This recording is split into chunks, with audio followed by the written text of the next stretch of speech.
Bonsoir. Il nous arrive directement du pays des Esquimaux. C'est le Grand Nord canadien, le Brad Pitt des humoristes québécois, le bûcheron urbain des temps modernes, Stéphane Rousseau. Bonsoir. Bonsoir. Comment vous dites bonsoir au Canada? On dit bonsoir, tout simplement. Bonsoir, tabernacle de caribou? Non, on dit juste bonsoir, là, on se casse pas le bicycle. Casser le bicycle, j'adore. On vous dit du type trublion impavide, croyez-vous que pour échapper à l'abattement de la torpeur, il faille sacrifier ce qui est essentiel? C'est une question, ça, j'imagine? Mon Dieu, je dirais plus oui que non, là. Je vais y aller avec peut-être. Vous commettez volontairement des gestes ostentatoires sans provoquer une échauffourée. Pourtant, il me semble que par moments, votre agitation frise le despotisme. Mon Dieu, je frise moins qu'avant. Hein. C'est certain, quand c'est très humide, là, j'ai tendance à waver une petite bine. Après ça, pour ce qui est du spotis, quand je mange des crevettes, des fois, j'ai des hosties de spots qui vont me sortir, mais j'en ai pas en ce moment, là. Je comprends votre stratagème pour éviter la question. Avez-vous peur que le trop-plein de culture québécoise en sol français vous enferme dans un blocos de béton et de son hermétisme? C'est possible d'avoir quelque chose à boire, s'il vous plaît? Je me sens pas bien, là. Je sais pas si c'est le décalage. J'ai soif. Vous avez soif de reconnaissance, soif de vengeance, peut-être. Non, juste un petit verre d'eau, ça va faire la job. J'ai la bouche chesse en ce moment.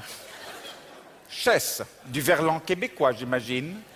Deux côtés de votre personnalité s'opposent. Il y a bien sûr le dogme d'un modèle social impérieux et patibulaire, et de l'autre côté, le redoutable héros du rictus. Dans ce cas, vivement la psychanalyse de l'amphigorique. Je comprends rien!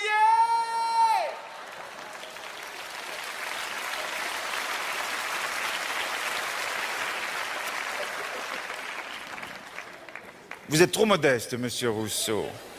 Si je peux me permettre, dans votre dernier spectacle, vous faites allusion à Jean-Jacques Rousseau, philosophe du XVIIIe siècle.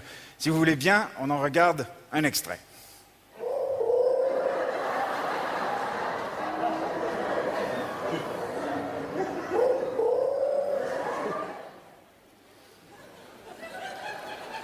C'est vous qui écrivez vos textes?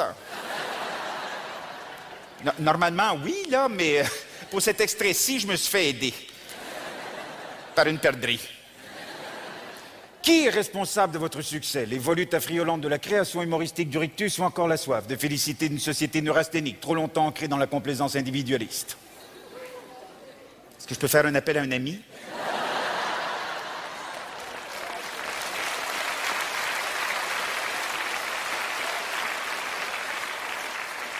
J'ai du mal à saisir. Pas autant que moi. C'est fou, on parle la même langue, mais par moments, j'ai l'impression qu'on se comprend pas. Oh, je suis désolé, ce sont vos lunettes. Pas de souci. Le fait de donner si souvent dans la billevesée, est-ce pour vous une manière d'échapper quotidiennement à cet abus de gavage par l'endoctrinement? Je vais prendre une voyelle, s'il vous plaît. Vos sketchs émaciés sont en réalité un ramassis inextricable de propos machistes. Pire encore, ils sont une macédoine de banalités inextrémistes, servis en amuse-gueule devant un repas froid et souvent peu ragoûtant. Mon Dieu, je vous remercie beaucoup. Sachez que je ne suis pas tout seul, on est toute une équipe derrière ça. Si je peux me permettre, vous avez dit inextrémiste, c'est inextrémiste. Il n'y a pas de thé.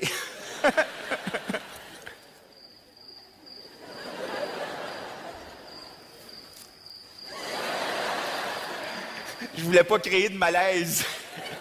De malaise, voilà ce que j'aime en revanche, cet accent chantant certes mais désuet, sorti tout droit du XVIIe siècle, qui n'est pas sans rappeler bien sûr les barbares, voire même l'homme de Néandertal.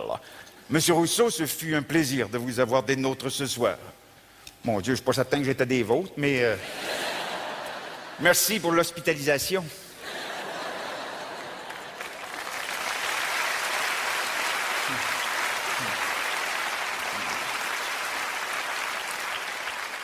Vous Sachez que vous avez une invitation sur notre plateau ad vitam aeternam. Pic et collégramme à toute votre équipe. Si vous voulez bien prendre place maintenant.